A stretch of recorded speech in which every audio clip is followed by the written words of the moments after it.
And personally, I do not want Walmart corporations or Disney corporations teaching the children of the United States. Well, there you go. Fascinating. I want to make it clear. The teaching profession is a profession. It's a great profession. The NEA is not a professional organization. The NEA is a vicious monopoly that seeks to crush anything or anyone in its way, almost like AARP.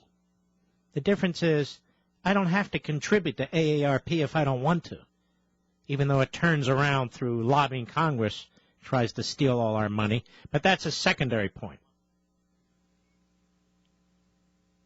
I don't know about you, but when I work every day, I don't feel that I should be having to pay the thugs that run the NEA at the federal or national, state, and local levels. I don't think I should have to be subsidizing their favorite politicians. That money belongs to me, just as it belongs to you.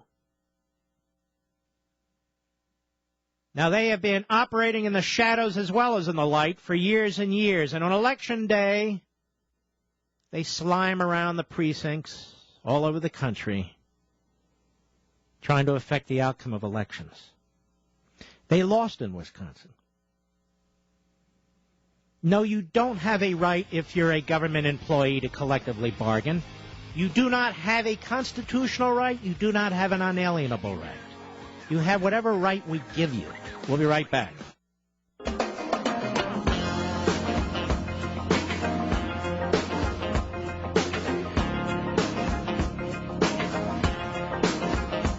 You can call us now at 877-381-3811. And the Liberal contact number is 877-381-3811.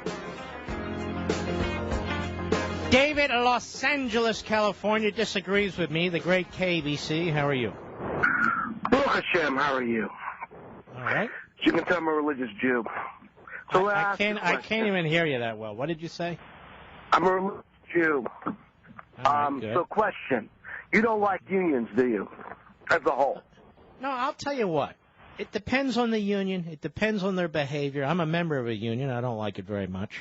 So, you want me to answer you, or do you have my answer for me, pal? So I despise the NEA. I despise it. Now, what is your comment? My comment is you're saying that because teachers who are some of the lowest paid servants in our country. No, they're not the lowest paid servants in our country. They're certainly not the lowest paid servants in Wisconsin. What do you base your comment on, sir? I'll tell you what I base mine on. What do you base yours on? I base mine on the fact that I know in the LA public schools they're not that rich. Matter of fact, they have... No, I'm not saying teachers are rich at all. What does that have to do with anything? You're saying that because... No, let me help you out, because obviously you're an NEA member and you're not paying attention or you don't give a damn. Let me explain something to you. If the average income in a community is $52,000... and the income of teachers, that is, how much it costs the taxpayers to pay for a teacher, is close to $80,000 with benefits and with pensions and health care benefits. That can't work forever. You see what I'm saying, pal? Particularly in the middle of a recession. It can't work forever. So actually the lowest earning people are the citizens who are paying the way, not the union members. So you're telling me, Mark, that when you become a teacher in the state of Wisconsin, you give up your rights as far as right of free speech, right of assembly. Who talked about giving up free speech rights and right of assembly? What are you talking about? Said they don't. Now, let me tell you what you give up, you dummy. You give up the right to lie and to have a lying doctor to write on a script that somehow you were sick when you're not and you're campaigning. Let me tell you what else you give up. You give up not paying one damn penny toward your pension. Let me tell you what else you give up. Not paying one damn penny toward your health care because some liberal governor was in bed with your union boss and spent hundreds and hundreds of thousands of dollars to ensure his reelection. That's what we're breaking up, pal. Now do you understand? Sure I do. So let me ask you. Get out of here, you idiot. Everybody who pays taxes is not Bill Gates. This isn't a rich versus poor thing. Nobody's saying that the NEA members are rich. Nobody's saying the citizenry is rich. What people are trying to determine here is what's affordable, what is sustainable. And you don't like that, David, do you? No, you don't like it. You don't want the people in charge because you don't believe in a democratic process. You like it exactly the way it is, where your boss cuts deals with liberal hacks, and then everybody else has to pay the way. Well, let me tell you something. That damn day is over. This bought and paid for liberal Democrat politician crap is coming to an end. The American people have had enough. Are you saying teachers are rich? No. And I'm not saying citizens are rich either. But the citizenry cannot pay these salaries and benefits anymore. For decades and decades, I've heard how poor it is to be a teacher. And you know what? Maybe decades ago it was. But you can live just fine in most metropolitan areas on a teacher's salary and benefits and medical. And then you have a few months where you can work a side job. And many of these families are two-income families. I mean, it's just preposterous, this crap that goes on, that I have to hear the propaganda left and right. Ladies and gentlemen, go to the NEA's website. Go to the National Education Association's website. Learn about them. See what their left-wing ideology is. Go to your local school board. Tell them you want to see all the step increases that are involved. You want to see a copy of the contract with the local union. Go ahead and look at it. It's out of control. So what the governor of Wisconsin has said is, I don't want to fire 5,000 teachers. What I want to do is set up a system so in the future we can get some control over this. He does not want to take a meat axe to it. He's not trying to be irrational. He's not trying to be anti-union. He is saying, look, I have got to get this under control.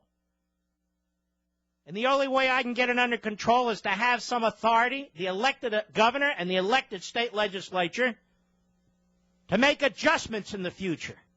Oh, my God, he's Hitler. Oh, my God, it's like Egypt.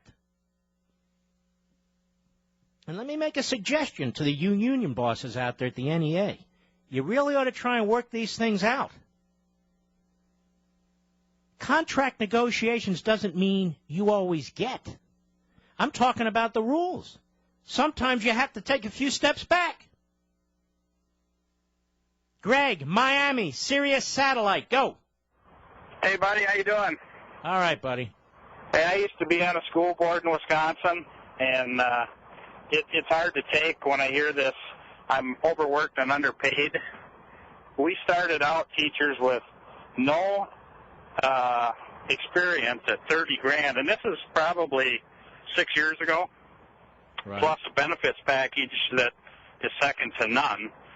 But the average in our district, when I got off the board, was about $52,000, and with the benefits package, brought it to about $102,000 total.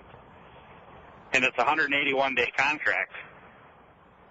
Yeah, and this is going on in a lot of metropolitan areas. And all I'm saying is these NEA bosses, whatever level of government they're working in, these NEA bosses need to understand that this is not going to continue, period. They're losing the country. The country's turning on them. And part of what you've been saying for a long time is true. People need to get involved, because what happens is people that get on the school board that don't have any experience, the unions just roll right over them. And not only that, the superintendent rolls right over them. Right. The superintendent, I've said for years, should be somebody with a business background. You're surrounded with educational people. You need somebody with a business background that knows how a business works. But most of them have 40 years in the system. They work their way up, and that's the icing on the cake for them. What I always tell people, from my experience on the board, is the sooner private industry takes over education, the better off we're going to be. Well, I don't even. All I want to see is some competition. Have you ever seen a let's call it an industry that's hundreds and hundreds of billions of dollars with almost no competition? Well, that is specifically protected by the antitrust laws? Like I've told people, what other industry can you if and they're really good teachers, don't get me wrong. And I've said that over and over and over again. I have family that's what that's been incentive in is there for somebody that does a really, really good job and somebody that does a crappy job? They get the same raise.